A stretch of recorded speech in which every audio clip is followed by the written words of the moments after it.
Are you waking up tired and with no energy? Did you know this is actually a sign that your hormones aren't working properly? And as a busy mom, I know you do not have the time for that nonsense. No time to be tired, but all you want to do is sleep. So stick around because I'm going to be sharing with you ways that you can hack your way to having more energy with some really simple shifts in your daily routine that will have you naturally energized every day, even if you are still getting up during the night with your children.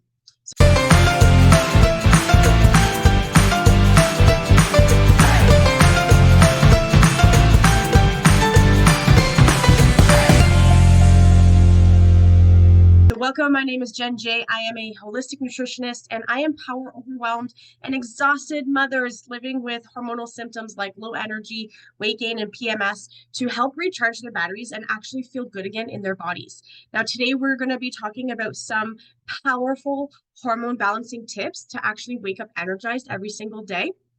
And this is actually something that's very, um, I guess, near and dear to me because this was something that I really struggled with during my younger years. And so even before having my child, I was struggling with extreme fatigue. In fact, I actually have chronic fatigue as a result of it. And it definitely didn't get any better after I became a mom. Not at all. Now, despite being exhausted every day, it would actually take me hours and hours to fall asleep. And then in the morning, I could barely get out of bed. I was sleeping through my alarms and I was actually really groggy most of the day. And I found that I was just not feeling good, like just mentally not feeling good. And also, I had a lot of mood swings at that time too, right? Now, even on nights where I was falling asleep right away, I've noticed that I could sleep, 10, 12, 13, 14 hours and still not feel rested. I was not feeling better. And so it wasn't the lack of amount of sleep that was impacting me. It was other things, and we're going to dive into that. Now, I remember all of this starting in my late teens, early 20s, and I remember thinking that I was way too young to be feeling like this, like way too young. And in my quest to address other health issues that were related to my hormones that I was experiencing at that time, my daytime energy started to improve, but I was still really struggling with that morning fatigue. And that's when I learned more about how our hormones actually impact our sleep, wake, energy cycles. So buckle up and get ready because we are in for a really in-depth lesson today into how this works, because I see this way too many times in my practice and I know moms need to hear this information. So first, let's talk about the fact that a successful morning actually starts with the night before. And I know most of us have probably heard this, but I'm going to dive into how and why this works, okay? So we want to actually develop a really healthy bedtime routine, and that looks different for everybody, and that's okay. But here's what mine currently looks like, all right? So after getting my daughter down to bed, I finish cleaning up the house, which generally only takes 10 or 15 minutes because I like to clean as I go. I have some quality time with my husband during that time as well. We are both business owners, and so oftentimes we are either too busy to spend time with each other or we have a lot of business on our mind.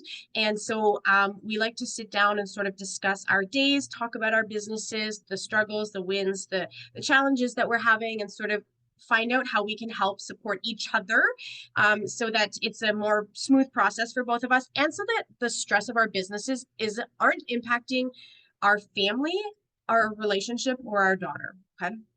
So we'll spend quality time together having those conversations. Sometimes it's just snuggling. Sometimes there's nothing to say. Sometimes we'll watch a little bit of TV together, whatever it is, right?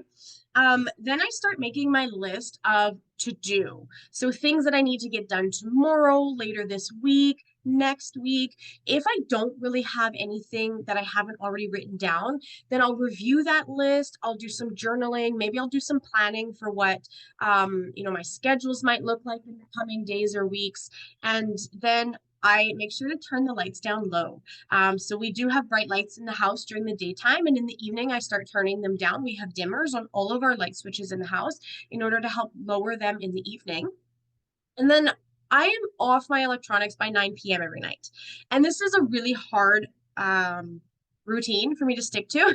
Obviously, most of us, I think, spend a lot of time on our phones, particularly in the evening. And so it is difficult, and it was a very difficult practice for me to start to implement, but we're going to talk about that soon. So then after that, I do my shower, I brush my teeth, I wash my face, and generally I'm in bed by 10 p.m.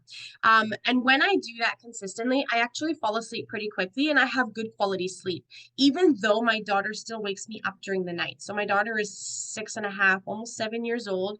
And she still has, she has nightmares, or she has colds and flus, and she's sick, or she, needs an extra snuggle or an extra hug, or, wants help coming downstairs to grab a glass of water, whatever the case is. So I'm still being woken up during the night, but what I'm finding is that the quality of my sleep in between those waking sessions is actually very high quality, and I'm waking up rested. And we're going to talk about why that works in a moment here, okay? Because my routine didn't always look like this. Now I'm going to describe to you what my routine used to look like, and you're probably going to nod along because it probably sounds very familiar to what your routine might look like right now. Okay. So I used to generally stay up till about 10:30. And during that time, I was not cleaning. I was watching TV. I was eating snacks. I was completing any work from earlier in the day or getting a head start on work the next day for the next day. Or I was just scrolling on my phone. Okay. So either watching, short videos, or watching something here on YouTube, or just sending messages, chatting with friends, that sort of thing. And then by the time I was in bed, right, by the time I put all that away, got on my pajamas, had my shower, brushed my teeth, washed my face, all that good stuff, I would crawl into bed, and then I would scroll my social media feeds for at least 20 minutes before tossing and turning and trying to fall asleep. And generally at this time, falling asleep would take me over an hour, sometimes two. And this is obviously not a practical solution, right? That's not a practical routine, because my daughter was still waking me up in the evening, or during the night, sorry. And she's an early riser in the morning. And so for me to fall asleep that late and then be expected to wake up first thing in the morning to function was not practical. And in fact, it was actually really hurting us as a family, because I was really tired and I was really miserable, like super moody, rude and snappy, and just not a fun person to be around. And it's not so, like, I know some people say, like, I'm not a morning person, right? And that's okay, because we all have different flows that we get into with our day. And I wouldn't say I'm not a morning person. It's just I definitely, like, my brain is on fire in the evenings, okay? And that was part of the problem. That was definitely perpetuating some of the cycle that I was falling into with why I was staying up so late, okay? But now, the reason why my routine looks the way it does now versus the way that it did, and you can let me know, if you're following along here, watching, you can let me know, like, what does your routine look like right now? Does it look, similar to scenario B, where I explained that I'm just sort of on my phone or my laptop watching TV, that sort of thing, all evening before I finally make it to bed? Or are you more like routine A, where I have my routine now, where I'm, doing some cleanup, having some quality time with my husband, writing down my to-do list, so that it's not haunting me all night when I'm laying in bed, and off my electronics by 9 p.m. Now, the reason my routine looks like this, and this is where you're going to hack your way, okay? This is the first step to hacking your way into waking up energized, better sleep, and having good quality energy all day long, okay? So melatonin is a hormone that's responsible for helping us feel tired at night. It's part of our circadian rhythm, and our circadian rhythm is the cycle that our body goes through of sleeping and waking, which is generally, for the average person, in line or in tune with the sun setting and rising. Okay. So biologically, melatonin in our body actually responds to the rising and the setting of the sun. When we're in front of our screens, so things like our TVs and our tablets, our laptops, our cell phones, the blue light from these phones actually interferes with our natural melatonin production. Even now, I know some of our phones have those like nighttime screen options. For example, I can pull mine down there. We've got like that eye comfort option right there. And that actually sort of makes your screen a yellow a yellow hue instead of that blue, okay? But the light from our devices are actually interfering with that natural melatonin production, even with that setting on. And so what this means is our body actually stops producing melatonin in the evening and delays the production until you're no longer in front of a screen, which is wild, right? So what this means is that it's going to take you longer to fall asleep if you are using your devices before bedtime, all right? So you're no longer producing this hormone that helps you feel tired in the evening and it helps you fall asleep. And this probably isn't a surprise to you, really, because you're probably thinking, oh, yeah, I've used melatonin in the past at some point to help you fall asleep, right? So are you making this connection now? We can see how this comes together, okay? Now, the second issue with this disruption to our melatonin production is that instead of producing melatonin, our body will actually pump out cortisol. And this is our stress hormone. And this replaces the melatonin because our body is now trying to stay alert. It's past that point of going to sleep. And now it's trying to keep you awake. And this is actually entering a fight or flight state. And this is going to increase the likelihood of irrational thoughts, fears, behaviors, and racy, anxious thoughts at bedtime. So if you're one of those people who lay down in bed and despite being exhausted, you're thinking about all the things you have to do tomorrow, all the things that have to get done this week, all the time you don't have, all the fact that you're waking up tired and you're exhausted and you want to go to sleep, but you're not falling asleep, right? Because anxiety about not falling asleep or anxiety about being tired can actually perpetuate your fatigue, right? So if you are falling asleep with those types of anxious thoughts, this is because of, not entirely. Of course, there is always general anxiety disorders and that sort of thing as well. But what's happening here is we are actually perpetuating the cycle, or we're enhancing the side effects of it, right? So now we're in this fight or flight state, and we have this increased likelihood and frequency and uh, frequency and um, amount, right? I can't think of the word there. It's okay. Of irrational thoughts, fears, and behaviors. And what I mean by that, maybe you tend to be more judgmental in the evening or at night, right? Or maybe you have less trust of your partner or of yourself or of your friend, or you start second guessing the way somebody said something to you, and now you're wondering whether people at work are talking about you, right? These are all those kind of irrational thoughts, fears, and behaviors that start cropping up when we've entered this fight or flight state. And this is generally in response to this disruption of melatonin. So in order to avoid the use of supplements, for the average person, and a really simple solution is to really make a commitment to yourself to be off your screens and electronics a minimum of 1 hour before bed. Or before you're going to be going to bed, before you want to be falling asleep, right? So this will give your body sufficient time to begin producing enough melatonin to help in that process, all right? Now, making a list of things to do and get done, tomorrow or later in the week can also help calm those anxious thoughts that come creeping in, and will provide you with a clear mind when you go to sleep, okay? So in that hour that you would have spent scrolling on your phone or getting in some extra work or watching a show, use that time to do something that's going to create that dopamine hit, okay? So, when we make a list of things to do, or even make a list of things you did that day so that you can check them off, because when we check off things on a to-do list, it actually gives us a dopamine hit, and that's a feel-good hormone, okay?